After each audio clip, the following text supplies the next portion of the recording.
আজকে আমি পুরনো শাড়ি দিয়ে ডোরমেট বানানো দেখাবো। ওইটার জন্য পুরনো শাড়ি নিয়েছি, কাঁচি কাটার জন্য, আর সুতো নিয়েছি, চক নিয়েছি, স্কেল নিয়েছি।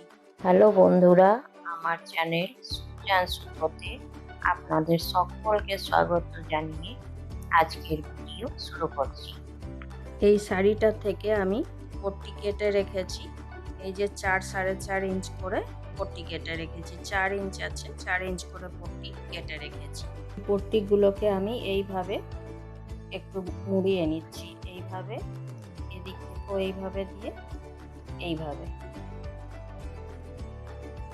এইভাবে সব পট্টিগুলোকেই মুড়িয়ে নিচ্ছি।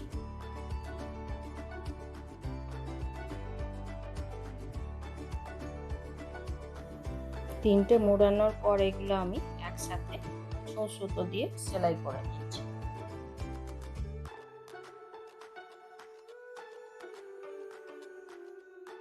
জড়ানোটা আপনারা যেমন ইচ্ছে সেভাবে, এইভাবে আমি যেমনভাবে করেছি ওইভাবে করতেই হবে এমন কিছু না, যেভাবে হোক তিনটেকে একসাথে জয়েন্ট করলেই হচ্ছে। এইভাবে জয়েন্ট করে দিলাম। করার পর এবার এটাকে আমি এখানে আটকে দিচ্ছি।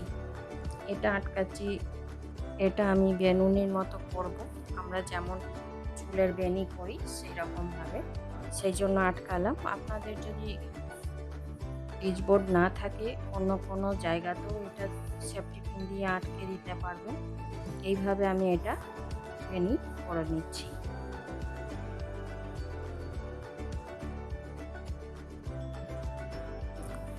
এইভাবে বেনি করে নিচ্ছি কিছুটা, তারপর দেখাচ্ছি।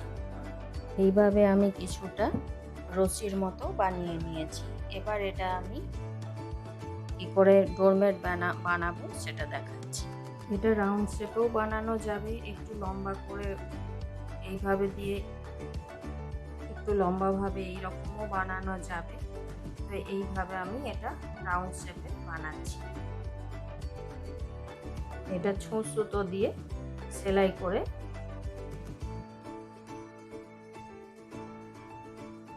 এইভাবে বানাচ্ছি।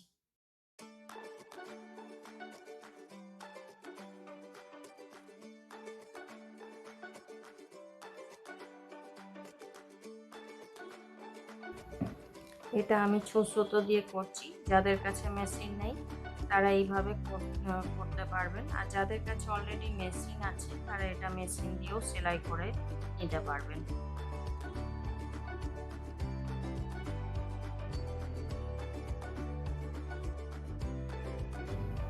এইভাবে এটা একটার সাথে একটা জয়েন্ট করে যেতে হবে।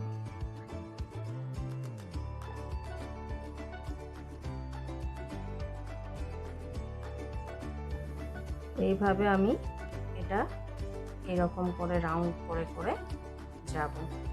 এটা আমি আমার ইচ্ছে মতো লম্বা করেছি। আপনাদের যত বড় ডোরমেট করার দরকার মনে হবে যে এত বড় করবো, সেই অনুপাতে এটা লম্বা করবেন। আর এটার যে চওড়াটা নিচ্ছি সেটা আপনি যেমন মোটা করতে চাইবেন সেই অনুপাতে ওই পট্টিটা কাটবেন। যদি এর থেকেও বেশি মোটা করতে চান তাহলে এর থেকে আরও একটু মোটা করে পট্টিটা কাটবেন। এইভাবে আমি পুরোটা আস্তে আস্তে সেলাই করে নেব। আপনারাও করে নিন এইভাবে। তারপর আবার কিছুটা করার পর দেখাচ্ছি। এভাবে আমি পুরোটা কমপ্লিট করে নিলাম। এত দূর সেলাই করে এসেছি। এখানে আমি সেফটি পিন লাগিয়ে রেখেছি। এইখানে যদি এরপরে আরও বড় করতে চান তো এইখান থেকে কাপড় সুতো দিয়ে সেলাই করে নিয়ে এটা জয়েন করা যাবে। আর যদি না করতে চান তাহলে এখানে এটাকে এইভাবে শেষ করে দিতে হবে। এইভাবে এটা সুতো দিয়ে আমি এখানটাকে সেলাই করে দেব। এইভাবে এটা সুতো দিয়ে সেলাই করে দেবো, বাকি যেটা বেশি আছে সেটাকে কেটে দেবো। তো বন্ধুরা, আপনাদের আমার এই ভিডিও কেমন লাগলো? আশা করি ভালো লেগেছে। যদি ভালো লাগে তো অবশ্যই লাইক করবেন, শেয়ার করবেন। আর চ্যানেলে নতুন বন্ধু হয়ে থাকলে তাদের কাছে অনুরোধ রইল চ্যানেলটিকে সাবস্ক্রাইব করে নেওয়ার, আর পাশে থাকা বেল আইকনটিকে প্রেস করে দেবেন, যাতে করে এরপরে যখনই আমি নতুন কোনো ভিডিও আপলোড করব আপনাদের কাছে প্রথম নোটিফিকেশান পৌঁছে যাবে। এইভাবে এটা আমি এখানটা কমপ্লিট করে দিচ্ছি। এটা ভালো করে সেলাই করে দিচ্ছি যাতে তার না খুলে যায়। এইভাবে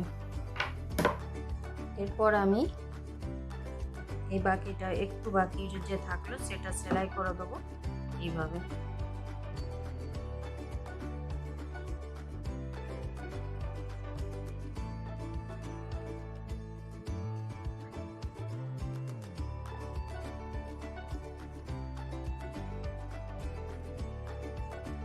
এইভাবে শেষ করে দিলাম। এটার পেছন দিকটাও একই রকম হয়েছে। তখন আমার সাথে থাকার জন্য আপনাদের সকলকে ধন্যবাদ জানাই। আপনারা সকলেই ভালো থাকবেন, সুস্থ থাকবেন। নমস্কার।